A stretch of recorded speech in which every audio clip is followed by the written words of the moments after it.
A reflection for Thursday, March 19th, Solemnity of St. Joseph, the husband of the Blessed Virgin Mary. On the feast of St. Joseph, we don't just honor a holy man. Rather, we recognize a pattern most people live but rarely name it.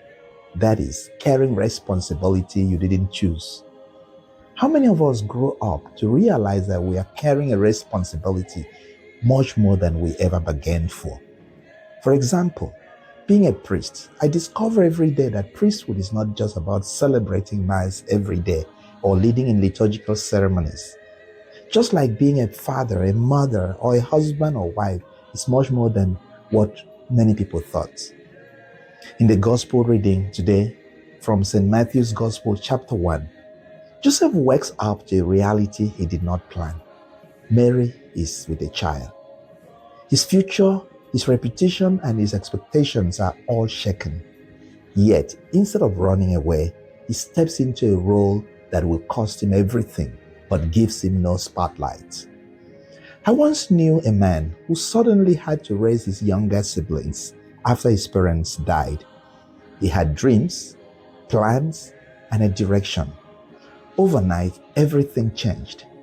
He took a job he didn't want, sacrificed his education for a time, and had to become a father figure before he was ready for it. And I dare add, he had no applause and no recognition. But he did all this quietly and faithfully. That is Joseph's story. Today in the second book of Samuel, chapter 7, God promises a lasting house, whereas St. Paul, in his letter to the Romans, speaks of the righteousness that comes through faith. Joseph lives both God's promise and the righteousness, not by understanding, but showing up. And you know what? The showing up of Joseph is expressed in the phrase, Joseph did as the angel commanded. That's it. And that is what real holiness is about. My dear friends, some of you are living a life you didn't plan for and carrying burdens no one sees. If we all tell our stories, the world will be shocked. Did you know that not every man in the gym is there just to work out? Make no mistakes. Some men go there to release what they can't express, to sweat out their pain and dissatisfaction, to silence the thought of not meeting up with demands in the family or society, or to fight battles no one sees or cares. Some go to the gym merely to contemplate and mourn their difficult survival.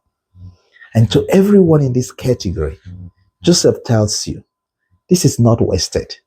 God builds his promises precisely here, in your hidden yes, your costly obedience, and in your quiet endurance. And to your surprise, that may be the holiest place you would ever stand. Don't give up. May St. Joseph pray for all of us. May God bless you.